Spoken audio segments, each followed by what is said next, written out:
Kian menguatnya polemik ijazah Jokowi hingga terus bergulirnya isu pemakzulan Wapres Gibran membuat Jokowi buka suara.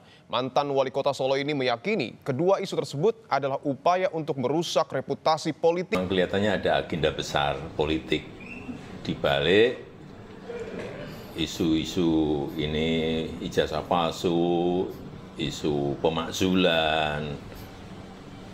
Ini perasaan politik saya mengatakan ada agenda besar politik untuk menurunkan reputasi politik, untuk mendowngrade.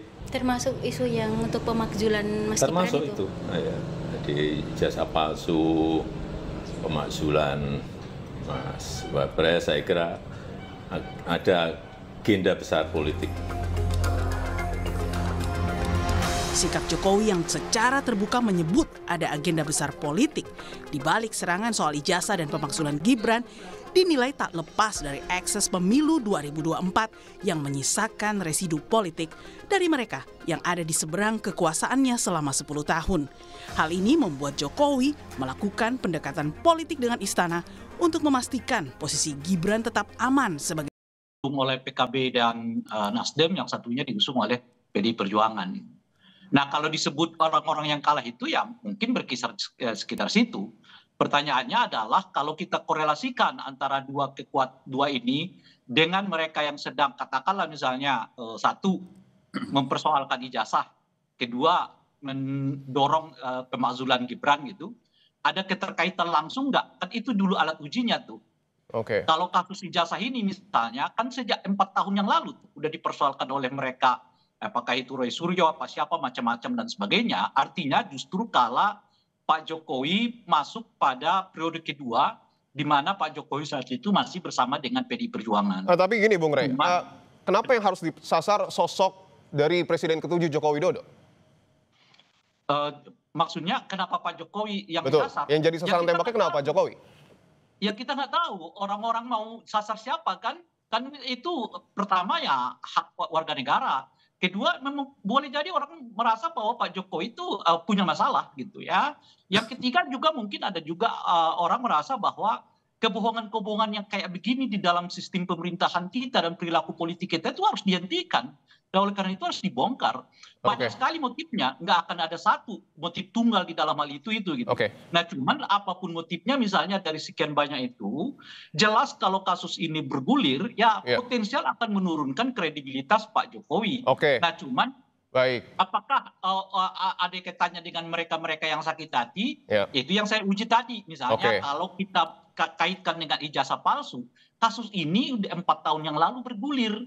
Saat itu Pak Jokowi misalnya masih bersama dengan PDI Perjuangan. Jadi kala itu nggak terlalu besar karena salah satu backup dari Pak Presiden itu, Pak Jokowi itu adalah PDI Perjuangan, partai besar. Nah sekarang hampir partai-partai ini boleh disebut tidak bersuara di belakang Pak Jokowi khususnya yang berkenaan dengan ijazah palsu. Jadi backup Pak Jokowi sebetulnya yang makin melemah gitu. Betul seperti itu Pak Mardi. Terlalu sempit ya apa yang disampaikan Ray, karena kan Ray bicara soal 2 calon kalah dalam kontestasi 2024. Kita bicara bagaimana orang kecewa, orang tidak diuntungkan, orang sakit hati, tidak hanya dalam kontestasi 2024. Jadi kalau bicara soal ijazah palsu misalnya, kita tahu motor-motor yang itu dekatnya sama siapa, misalnya dekat sama Anies Baswedan, salah satu pasangan calon.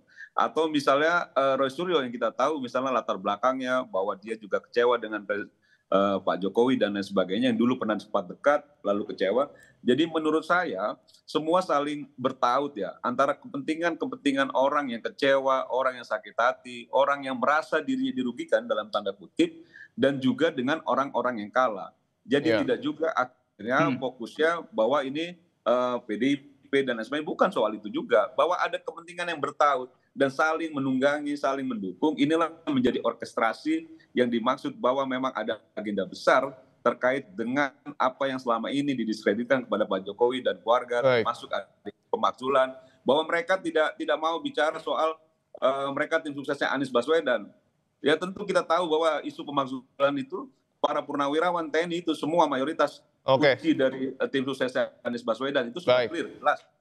Baik, kami sudah dapat poinnya. Saya ingin ke Bung Ray lagi. Bung Ray, kalau kita melihat respon dari Pak Jokowi saat ini ketika sudah diserang dari kanan dan kiri? Apa pesan yang kemudian ingin disampaikan? Kenapa tidak terlalu kalem seperti biasanya ataukah mungkin sudah khawatir? Iya, karena nggak ada teman lagi.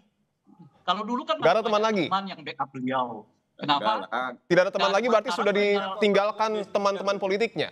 Betul, tinggal Semar ya kan, tinggal si ini, tinggal yang kalau Enggak bersuara lah. pun, ya belum Kalau tentu Rey memang tidak kencang berteman sekali sama gitu. Pak Jokowi. Cuma Nah, buat karena nggak ada Pak teman, Jokowi mau banyak, tidak ya mau. banyak teman Pak Jokowi. Termasuk Tunggu teman dulu. baiknya kan Presiden Prabowo yang ini merisaukan Ray moderator, dan kawan-kawan. kita mau diskusi saling sela atau mau diskusi satu-satu. Tunggu dulu. Oke, Enggak. oke. Bung Mardi sepakat nggak nih kalau Pak Jokowi udah ditinggal teman-teman Atau mau politiknya? diskusi satu-satu. Baik, Itu baik. dulu. Baik, Bung Mardi sepakat nggak? Jangan saya ngomong ya. Ya, oke. Sebentar ya. Ngomong Rey, ngomong Rey. Gitu. Kalau saya sela-sela, saya juga bisa itu soalnya. Nah, Siap. jadi nggak ada teman lagi. Oke. Kan itu yang saya sebut tadi, hampir semua partai politik nggak mau berbicara kok soal apa namanya itu ya, ijazah palsu. Artinya khawatir kalau Pak Jokowi udah mulai khawatir bisa dibilang seperti itu? Nah, sekarang ini yang ada adalah apa yang disebut dengan apa namanya itu ya, relawan-relawan beliau. Ya. Tapi kan relawan beliau juga satu-satu kan, misalnya udah ada yang berubah nama dari apa namanya itu Jokowi apa menjadi Prabowo apa, misalnya begitu kan, berubah itu. Oke, Dan oke. oleh karena makin tidak ada teman, yang mau tidak mau ya Pak Jokowinya harus keluar. Oke, Bung. Kita lihat sekarang ini. Baik. Baik, kami sudah dapat poinnya. Bung Mardi, betul nggak tuh apa yang kemudian disampaikan oleh Bung Rey? Mulai ditinggalin nih sama teman-teman politik Pak Jokowi. Kalau Jokowi tidak berteman sama Ray Rangkuti itu sudah jelas, clear. Bahwa Jokowi banyak teman itu juga clear. Tapi yang menjadi risau Ray Rangkuti dan kawan-kawan, ternyata sampai detik ini, sampai titik ini, Pak Jokowi berteman baik dengan Pak Prabowo Subianto, Presiden Republik Indonesia. Yang mereka-mereka ini yang berusaha masuk ke lingkaran kekuasaan agak sulit juga. Atau misalnya juga tim sukses dulu, yang di eranya Pak Prabowo 2019 misalnya, yang sudah lari dari Pak Prabowo, ini kembali susah juga kembali kan gitu loh. Karena Pak Prabowo-nya masih berteman baik, masih sangat menghargai Pak Jokowi sebagai bagian dari kawan baiknya Pak Prabowo yang memang sejak 2019 bergabung di kabinetnya Pak Jokowi. Jadi kalau dibilang tidak ada teman, mungkin karena Rey itu tidak berteman dengan Pak Jokowi, bukan karena Pak Jokowi tidak ada teman. Masih banyak sekali. Bahkan masyarakat juga masih banyak yang mencintai Pak Jokowi, itu kan faktanya. Jadi yang dimaksud Pak Jokowi kemarin itu hanya menyasar lawan-lawan politiknya di mungkin Pilpres kemarin. Siapa maksudnya itu? Ya, kan dalam setiap ketokohan politik tentu ada lawan. Setiap positioning politik tentu juga ada yang berseberangan. Jadi ketika ada serangan-serangan terhadap seseorang secara pribadi maupun secara keluarga yang terus-menerus didengungkan, tentu muatan politiknya kental. Jadi ketika Anda berani sebut partai politiknya? Bukan saja partai politik, saya rasa kan begitu ya, bukan saja soal partai politik. Bahwa memang ada kontestasi yang baru lalu, ada residu-residu, itu sudah jelas. Bahwa ada sisa-sisa sudah jelas. Bahwa ada barisan sakit hati, barisan kecewa ketika Pak Jokowi memimpin bangsa ini 10 tahun, itu juga sudah jelas. Mereka pikir 2024 Pak Jokowi selesai. Ternyata Pak Jokowi semakin mesra dengan Pak Prabowo, bahkan anaknya jadi wakil presiden, dan itu ancaman kan? Buat orang-orang yang merasa sakit hati gitu. Baik, saya ingin ke Bung Ray. Bung Ray, artinya yang meninggalkan Pak Jokowi ini siapa partai politiknya, siapa tokoh politiknya? Kan saya udah ulang, ini yang ketiga nih. Oke, tekankan lagi, Bung Ray. Ada nggak partai politik yang berbicara soal ijazah Pak Jokowi? Ya. Nggak ada.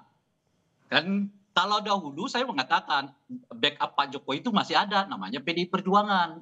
Jadi sekalipun 4 tahun yang lalu kasus ijazah palsu misalnya udah dipersoalkan orang, tapi karena ada backup yang cukup dari PDI Perjuangan, relatif isu ini dapat lebih ditekan.